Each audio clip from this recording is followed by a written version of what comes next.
আসসালামু আলাইকুম, সবাই কেমন আছেন? আলহামদুলিল্লাহ আমি ভালো আছি। আশা করি আপনারা সবাই ভালো আছেন। তো আমি আজকে মাছের ডিম ভুনা করব। তো এই তো মাছের ডিম ধুয়ে রেখেছি। এখানে পেঁয়াজ কাঁচামরিচ দিয়ে ভালোভাবে ভেজে নিচ্ছি। তো তেল একটু কম হয়েছিল, এর জন্য তেল আবার একটু দিয়ে দিলাম। তো এখানে একটা টমেটো দিয়ে ভালোভাবে নেড়ে চেড়ে নিচ্ছি। তো টমেটো দিয়ে ভালোভাবে কষানো হয়ে গেলে এই তো এখানে মাছের ডিমটা দিয়ে দিলাম। তো মাছের ডিম দেওয়ার পরে ভালোভাবে নেড়ে চেড়ে নেব। মাছের ডিম অনেক বেশি ছিল, ধুইতে ধুইতে সব পড়ে গেছে। তো এই তো ভালোভাবে নেড়ে চেড়ে নিচ্ছি।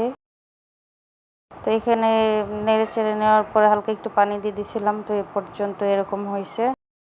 তো এখন ভালোভাবে ভাজার পরে এরকম হয়েছে। তো আসসালামু আলাইকুম, সবাই ভালো থাকবেন। আশা করি সবাই আমার পাশে থাকবেন, লাইক কমেন্ট শেয়ার করবেন আর সবাই দোয়া করবেন।